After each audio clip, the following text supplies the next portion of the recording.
Welcome back to the show tonight. The next guest that I'd like to introduce is, actually, he's the producer and our manager of this show. And tonight we're going to be talking to him about his new deal, Overdrive. What is that? I'd like you all to give a very warm welcome to Eric Junkerman.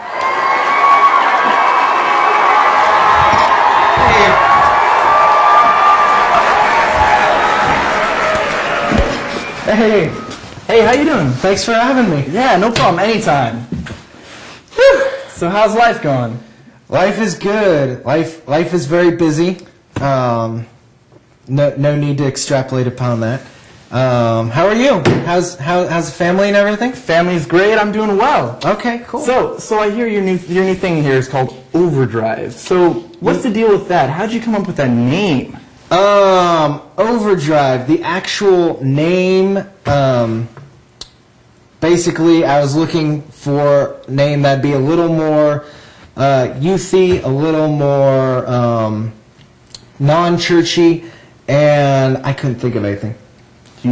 So you just chose Overdrive, isn't it? Well, I mean, kind of.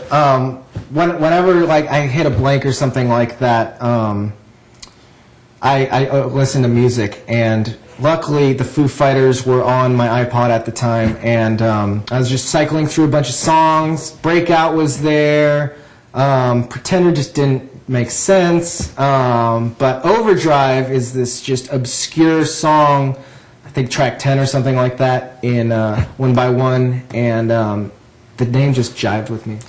Alright, so now I hear that there's only one postcard a month. What is this? Are you like trying to save money, cut costs? Is this part of the green movement or something? What's going on? Postcards, I mean, postcards are a great tool. You can put them on your refrigerator. You can bring them for raffle prizes and all that stuff.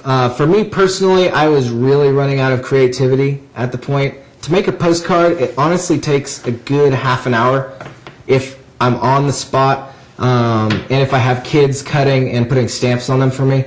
By myself, 45 minutes, and I needed to shave time off my week. So sending out 3 to 4 postcards less a week helped, but honestly, I mean, it just makes sense as an informational tool to have key dates on there. And I mean, everyone knows it starts at 6:30, so why shoot that out every single week to remind them when they can easily just put it on the refrigerator, and there it is. And then they bring it the last week, and they get a bonus ticket for the raffle prize. I mean, they show up every week, and they automatically get a ticket now. That's something we didn't have before, so I think the kids will like it. They might. They will. I guarantee it. Alright. You know, all this talk of postcards got me a little bit thirsty. You want a drink? Absolutely. What do we got down there? We got some Cokes. Okay, excellent. I'm going to need one of these. Absolutely. So, they have a new logo on them and everything. They do. That's cool. So, I hear that you guys don't actually have a lot of adult leaders at your Thursday night, but what you do have is you have a lot of these younger high schoolers. Like, why that? Aren't high schoolers kind of a little, young, mature? Yes, to both of those points. They are young, they are immature.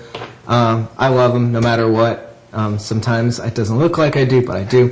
But, I mean, really, you talk about them being immature, and when you look at the world and you have immature people, I mean, let's face it, people my age, and I'm not that old, are immature, and I think the reason behind that is they don't have a lot of responsibility. They have a lot of things to do, basketball, baseball, soccer games, but do they actually own something besides taking out the garbage every week, or the recycling, or mowing the lawn, or who knows what other chores they have, cleaning their room, laundry, if they even do that.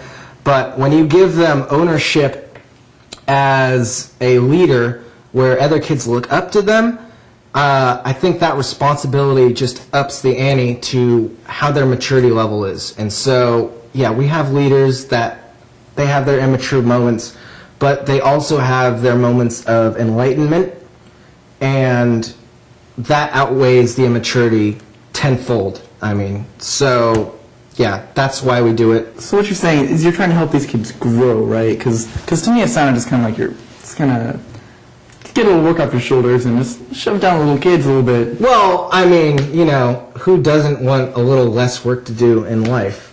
But, yeah, I mean, they come to me. We have kids that show up intentionally early because there's stuff to be done.